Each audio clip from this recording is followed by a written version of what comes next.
हाँ जी, good morning बेटे। कल के आपने मेरे के लेक्चर से जनरलाइज एंगुलर मोमेंटम पढ़ा था। आज हम पढ़ेंगे एंगुलर मोमेंटम ऑपरेटर्स और उसके कॉम्यूटेशन रिलेशंस। बेटे, कॉम्यूटेशन का मीनिंग क्या होता है? कॉम्यूटेशन एक तरह से जैसे हम मल्टीप्लाई करते हैं वैसा ही होता है, पर थोड़ा सा ये अलग होता है। तो सबसे पहले तो हमने अपने पिछले लेक्चर में ये देखा था कि जो एल वेक्टर है, जो एल कैप है, वो तीन पार्ट्स में, तीन भागों में आगे जाके डिवाइड होता है अपने एक्सिस के कारण। L x cap, L Y cap और एल जेड कैप। और आपको मैंने पहले भी बताया था कि एक्स में वाई और जेड एक्सिस होते हैं, वाई में एक्स और जेड एक्सिस होते हैं और जेड में एक्स और वाई एक्सिस होते हैं। तो बेटे क्वेश्चन नंबर 1 देखिए, जिसमें एल एक्स कैप की वैल्यू लिखी हुई है, that is minus iota h bar y derivative of z minus z derivative of y in brackets. मेरे पिछले वीडियो में इसका मेंशन्ड है। L Y cap is equal to minus i h. Again आपको पता है वाई जेड और x axis के कॉरस्पॉन्ड बनता है और जेड एक्स और वाई में। तो इसको याद करने के लिए आप अपने दिमाग में एक बात बैठा लीजिए कि जो एक्सिस आपको मेंशन किए गए हैं, आपने दूसरे एक्सिस को लेना है। अब इक्वेशन नंबर 1 बन गई, 2 बन गई और 3 बन गई। पर आपको तो पता है कि जब भी हमारा पूरा एक एंगुलर मोमेंटम वेक्टर बनता है, या बेटे कोण बनती है, आगे जाके मैं कोण का कंसेप्ट समझाऊंगा, तो हमें ये सब के सब एक ही बारी में चाहिए होते हैं। तो they can be precisely L x cap, L Y cap and L Z cap can be precisely specified simultaneously. तो हमें क्या करना पड़ेगा? इनके कॉम्यूटेशंस और ऑपरेटर्स को स्टडी करना पड़ेगा। जैसे कि आप क्वेश्चन नंबर 4 देखिए, जिसमें इन्होंने कॉम्यूट किया है एल एक्स कैप और एल वाई कैप को। और आपको पता है कि अगर ए कॉमा बी कॉम्यूटेशन में आ जाए तो A dot B minus B dot A formula होता है। तो इसने साफ लिख दिया L x cap L Y cap minus L Y cap into L x cap. और बेटे दोनों की वैल्यूज़ हमने अलग अलग निकालनी है। एल एक्स कैप और एल वाई की वैल्यू क्वेश्चन नंबर 1 और 2 को आप ले सकते हैं, और नेचुरली दोनों में माइनस आई एच बार है, वो बाहर आ जाएगा, और आइटा स्क्वायर आपको पता है -1 होता है। और नेचुरली अगर हम किसी स्क्वायर नेगेटिव का लेते हैं तो वो पॉजिटिव होता है, बाकी आप क्रॉस मल्टीप्लाई करा देंगे। जब आप बेटे क्रॉस मल्टीप्लाई कराएंगे तो आपके पास अगर आप देखें तो y derivative of z into z derivative of x minus y derivative of z x derivative of z minus z derivative of y so on आएगा, आपकी जो इक्वेशन नंबर 5 है। अब आप बेटे इक्वेशन नंबर 6 को देखिए। अगर आपको तो पता है कि आप कम्यूट कर रहे हैं एक्स और वाई एक्सिस के कॉरस्पॉन्ड, तो अगर आप naturally derivative of x with respect to x आपने छोटी क्लास में पढ़ा है, वो 1 होता है। तो similarly derivative of z with respect to z is 1। तो derivative of z with respect to x comes out to be 0। तो आपके पास ये जो इक्वेशन बनी उसकी एक वैल्यू आ गई। सिमिलरली बेटे आपने एल वाई कैप और एल जेड कैप की वैल्यू निकाल ली है। अब बेटे दोनों वैल्यूज़ को आपने साथ में माइनस किया और ब्रैकेट खोलोगे तो माइनस माइनस प्लस हो जाएगा। बहुत सारी जो टर्म्स होंगी वो आपकी कॉमन होंगी, वो कट जाएंगी, तो आपके पास ये इक्वेशन बचेगी minus h square y derivative of x minus x derivative of y. अब अगर आप देखते हैं कि ये तो वही इक्वेशन है जो एक्स और वाई के कॉरस्पॉन्ड है, इसका मतलब क्या हुआ कि इसमें से एक्स और वाई एक्सिस में से कौन सा एक्सिस बच गया, जेड बच गया। तो एंगुलर मोमेंटम कहाँ निकल के आएगा, कौन में से, जेड एक्सिस की। अगर मैं जेड और वाई लेता हूँ तो कहाँ पे एंगुलर मोमेंटम निकल के आता, वाई एक्सिस पे। तो अगर आप इस क्वेश्चन को देखें और आपको पता लगेगा कि ये जो है, जब हमने एल एक्स और एल वाई को कम्यूट किया तो हमारे पास आई एच बार वो तो सब में आएगा, उसमें से कौन सा वेक्टर निकल के आएगा एंगुलर मोमेंटम का, एल जेड कैप का बेटे वेक्टर निकल के आएगा। तो इसमें आपको ये कॉरस्पॉन्ड होता है कि आप चाहे कोई भी एक्सिस ले लें, अगर आप वाई और जेड एक्सिस लेंगे तो एक्स एक्सिस निकल के आएगा, अगर आप जेड और एक्स एक्सिस लेंगे तो y axis y angular momentum का कोण आपका निकल के आएगा। सो कॉम्यूटेशन से हमने ये सीखा कि जब हम, एक तो देखो सिंपल सी दो बातें सीखी हैं। एक तो पिछले लेक्चर से, अगर आप एक्स और वाई एक्सिस को लेते हो तो आप जेड की तरफ स्वीप कर पाते हो, उस कोण को स्वीप कर पाते हो। और अगर आप कम्यूट करते हो एल एक्स कैप और एल वाई को तो उसमें से एल जेड कैप निकल के आएगा। और अगर एल जेड और एक्स को नेचुरली करते हो तो एल वाई कैप निकल के आएगा, साथ में आई एच बार। इसको बाय हार्ट भी लर्न कर लो, कई बार न्यूमेरिकल्स में इसकी यूटिलाइजेशन होती है फॉर्मूले की। जो एक्सिस नहीं है वो आपका निकल के आएगा। तो नेचुरली अगर मैं एल जेड और वाई को करता हूँ तो नेचुरली मेरे पास i h bar l x cap आएगा। अगर एक्स वाई को करता हूँ तो i h bar l Z cap आएगा। तो मेरे पास ये कॉम्यूटेशन का रिज़ल्ट सामने आया जो कि बहुत ही इंटरेस्टिंग है। तो बेटे अब अगर आप इस स्लाइड में देखें तो आपको नेचुरली अभी मैंने डिस्कस किया है, अगर आप एक्स और वाई को कम्यूट करेंगे नेचुरली तो आपके पास जेड एक्सिस निकल के आएगा। जेड और एक्स को करोगे तो वाई निकल के आएगा। इसका मीनिंग कि कुछ ना कुछ जो है वो ज़रूर इसमें से एंगुलर मोमेंटम का जो यूनिट वेक्टर है कैप वो ज़रूर निकलेगा। अरे ये तो प्रॉब्लम हो गई।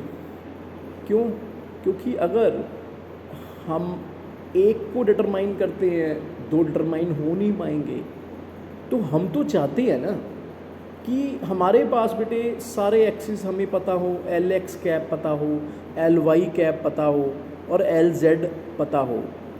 सो none of the relations is zero, कोई भी रिलेशन ज़ीरो नहीं आया, which means that the three components l x cap L y l z of angular momentum can not be specified simultaneously.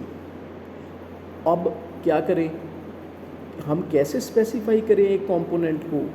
If we have to specify one component the other two become uncertain. अरे ये तो problem हो गई, अब क्या करें? सो bye convention अब हम एक और फिजिकल में जैसे प्रोपोजिशन लगाते हैं, the component L Z is choose to have a specific value so that Lx and Ly cannot have specific values. Hence, the z-axis is chosen arbitrarily. बेटे आपने देखा होगा जीमैन इफेक्ट में या आपका स्टार्क इफेक्ट में हमेशा z एक्सिस को ही ये लोग लेते हैं। डायरेक्शन ऑफ द फील्ड हमेशा जेड एक्सिस ही ली जाती है। आपको आज तक कहीं पे +1 +2 में और बीएससी में कहीं पे भी ये नहीं बताया जाता कि क्यों जेड एक्सिस लेते हैं। तो वो इसीलिए लेते हैं क्योंकि हमें ये सर्टेनिटी बनाने के लिए अनसर्टेनिटी को ख़त्म करना पड़ता है। और बेटे दूसरी बात जो सबसे इम्पोर्टेंट है वो होता है एल स्क्वायर। अब आप लोग ये भी जानते हैं कि जो एल है नेचुरली है तो ये वेक्टर है, पर अगर मैं इनका L x square L x cap square plus L Y cap square plus L Z cap square कर दूँ, प्लस कर दूँ और स्क्वायर कर दूँ, तो मेरे पास एल वेक्टर स्क्वायर आ सकता है। तो क्वांटम केमिस्ट्री में ना सिर्फ L x cap L Y cap और एल जेड कैप की अहमियत है, बल्कि एल कैप स्क्वायर की भी अहमियत है।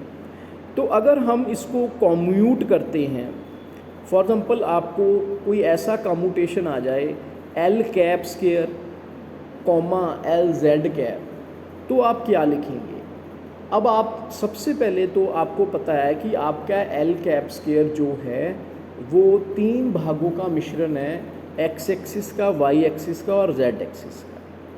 तो आपने तीनों लिख दिए, जैसे कि ये साफ लिखा है स्लाइड पे, l x cap square plus L Y cap square और L Z cap square comma L Z cap. अब इनको बेटे अलग अलग आप कम्यूट कर लो, और अगर आप अलग अलग इसको कम्यूट करते हो तो आपकी ये इक्वेशन बन के आती है, और आपको ये पता लगता है कि भाई ये जो इक्वेशन है वो इस तरह से बनती है जैसे कि आप ये देख पा रहे हैं, L x cap square L Z cap minus L Z cap L x cap square. मतलब क्या है कि स्क्वायर कभी एक्स पे आ रहा है, और फिर जब हम माइनस करते हैं फिर उसी पे ही आ जाएगा।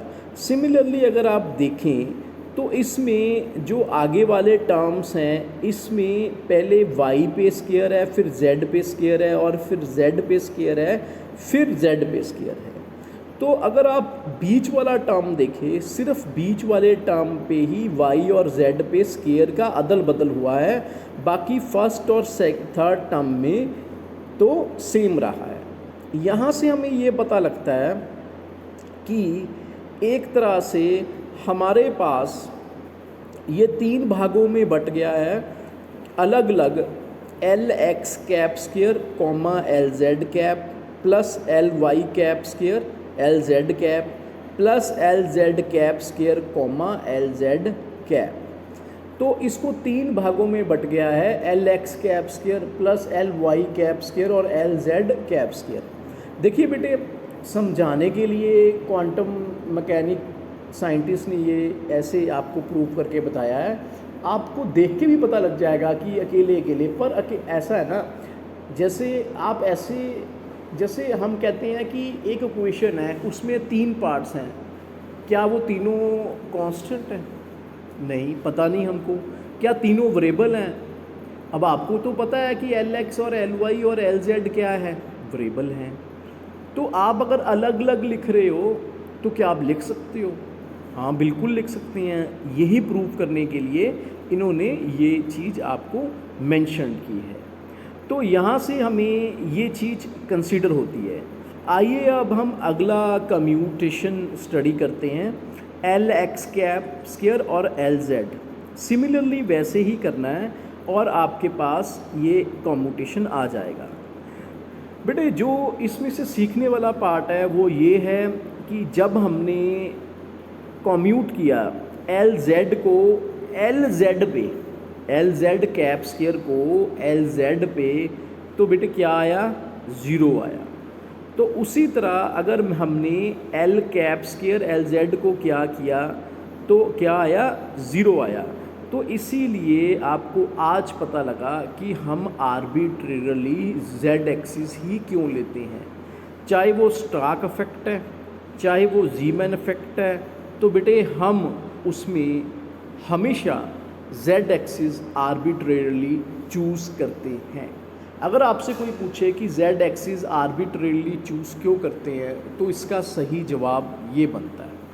आपने जो कम्यूटेशन रिलेशंस स्टडी किए, जिसमें L x cap L Y cap और एल जेड कैप के बारे में जाना, और आपने ये भी देखा कि एल कैप स्क्वायर की भी बहुत इंपॉर्टेंस है और एल जेड कैप तो आर्बिट्रेरली हम चूज़ करते हैं। तो बेटे एक चीज़ तो क्लियर है कि इसमें ये जो मैंने फिगर दिखा रहा हूँ मैं, फिगर 1, इसमें एक कोन बन रही है।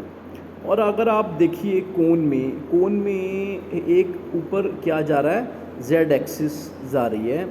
तो कॉम्यूटेशन रिलेशंस जो आपने पढ़े हैं means that angular momentum L of A relating particle can be represented by a vector of precise length L with one and only one of its components Lz precisely defined।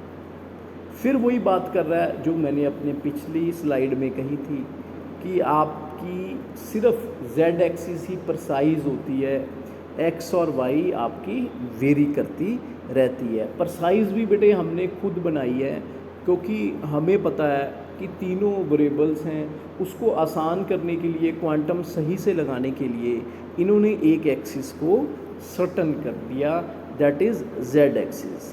तो आप कभी भी कोन जब बनाओ और उसमें से जो l वेक्टर निकलता हुआ दिखाओ तो कभी भी बेटे x और y एक्सिस मत लिख देना, अदरवाइज़ वो गलत हो जाएगा क्योंकि z एक्सिस ही सर्टन होती है। Since the other two components Lx and Ly cap are uncertain, it means the vector may lie anywhere on the surface of a cone whose axis coincides with the z-axis.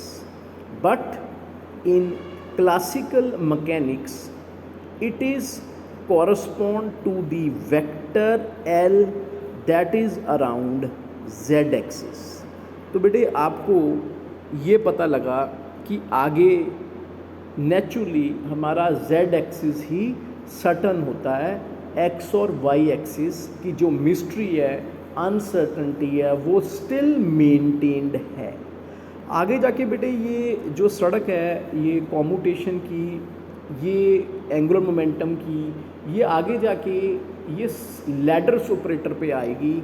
इसको हम अपने अलग next lecture में discuss करेंगे। Thank you very much.